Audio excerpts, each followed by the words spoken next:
Bonjour, bonsoir chers amis, vous qui suivez l'actualité de la RDC sur le Congo est à nous. Nous vous disons merci d'être nombreux partout où vous êtes. Vous êtes très chers pour nous parce que chaque jour vous nous accompagnez dans cet élan du changement. Chers amis, vous voyez comment je suis habillé, c'est la classe, n'est-ce pas? C'est grâce à un compatriote qui est en Turquie, qui a sa boutique, qui fait ses business, qui fait de très bonnes choses. Si vous avez besoin de vous habiller comme moi, n'est-ce pas? Contactez-moi et vous aurez toutes les informations pour le contacter et il pourra vous envoyer cela chez vous à de très bons prix. Voilà. Ça m'a vraiment beaucoup,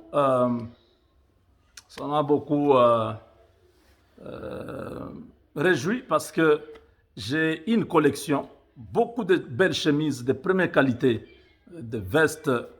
Donc, tout ce que vous avez besoin pour votre habillement, contactez-moi.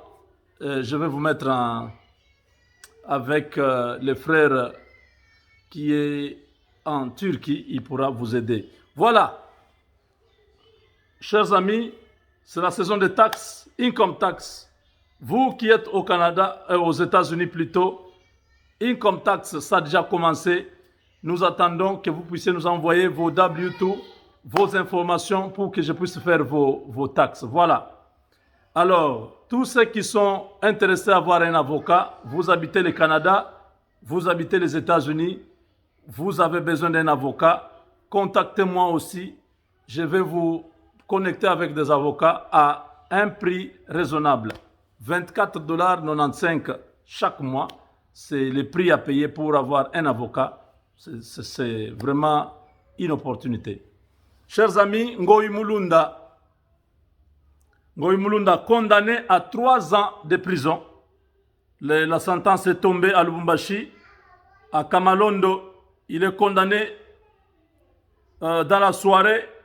Ngoï Mulunda, l'homme qui a prêché sur la sécession katangaise, il a été arrêté et jugé, condamné à 3 ans de servitude pénale principale avec arrestation immédiate.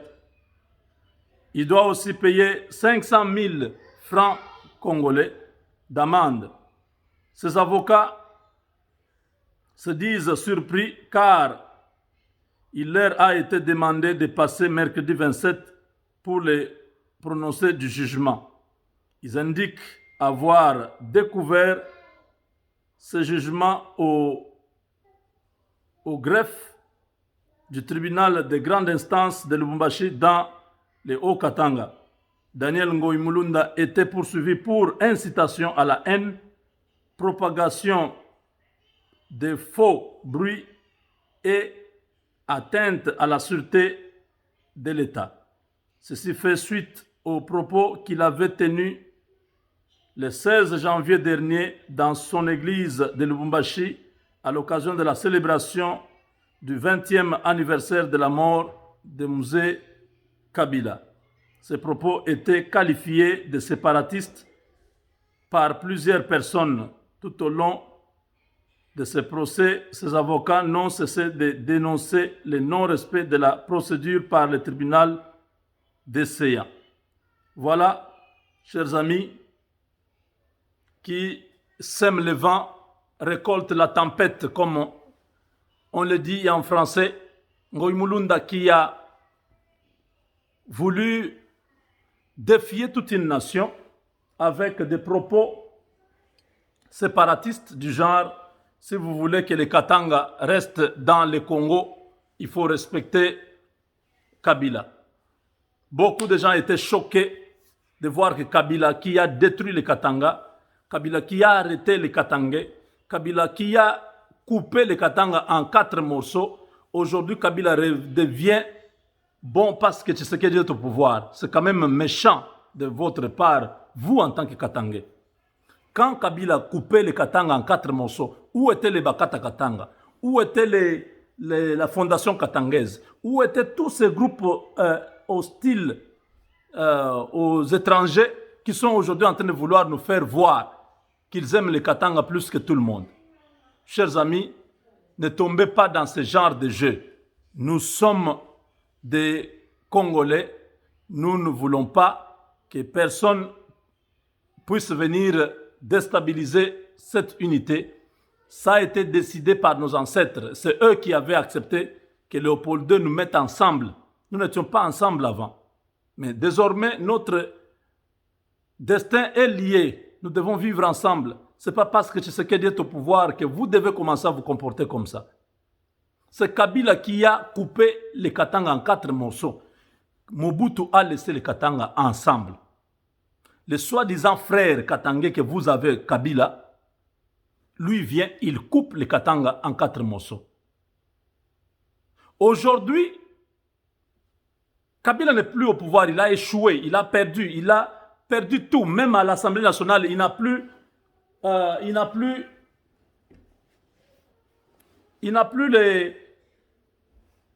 de l'influence.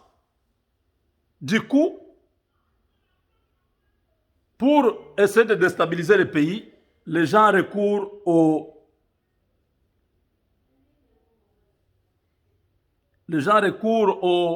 tribalisme et au discours séparatiste pour essayer de récupérer la situation. Nous disons non. Que tous les Katangais qui aiment le Congo disent non. Ça ne sert à rien de tomber dans les pièges de ce type-là qui est un non-originaire, un étranger de son État qui veut manipuler tout le monde pour sa cause. Et ça, nous devons tous refuser. Nous devons résister à cela. Nous devons résister parce que ce n'est pas... le Congo ne doit pas vivre ce genre de bêtises encore. Hein? Trop, c'est trop. La vie est sacrée. Nous devons vivre ensemble désormais. Voilà. Vous devez écouter cet homme, il a parlé. Il m'a vraiment beaucoup... il m'a beaucoup surpris. Je me suis dit que je puisse partager avec vous ces messages. Attendez, vous allez les suivre. Il est dit... il est de la, je crois, de la société civile? Non, je ne pense pas. Voilà. Ok.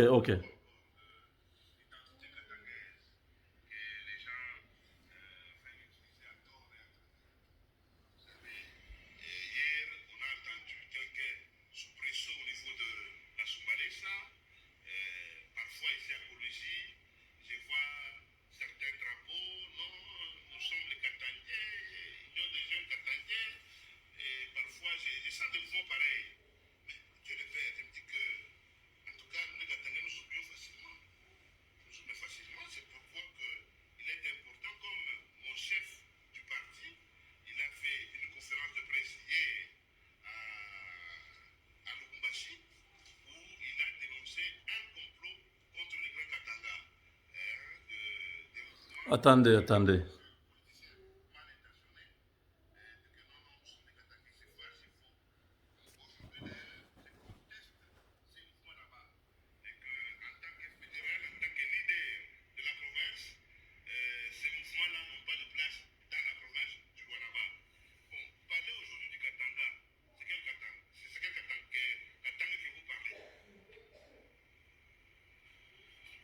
Je pose d'abord la question à ça.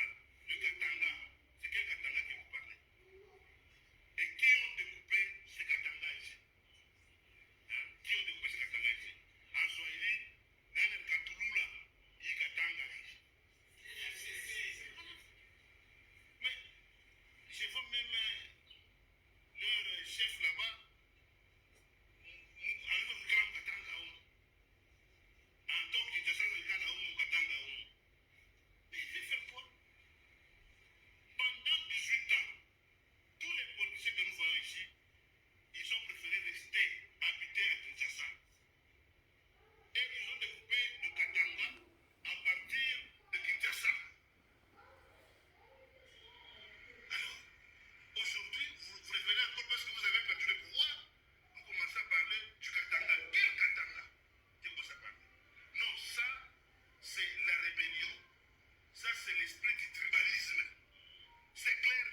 Donc, le son était un peu bas, mais ce que je voulais ici que vous puissiez retenir, c'est que cet homme a dit, les Katanga n'existent pas.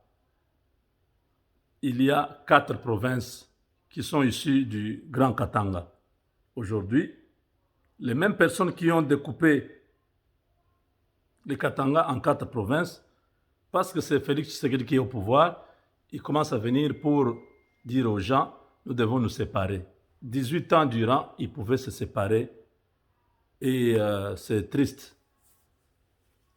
S'il y a les gens qui pouvaient demander de se séparer du Congo, ce sont nos frères de l'Est qui meurent matin, midi, soir, dont on pille les coltans et tous les autres minéraux qui sont là-bas. Au Katanga, il n'y a pas la guerre. Il n'y a personne qui meurt au Katanga.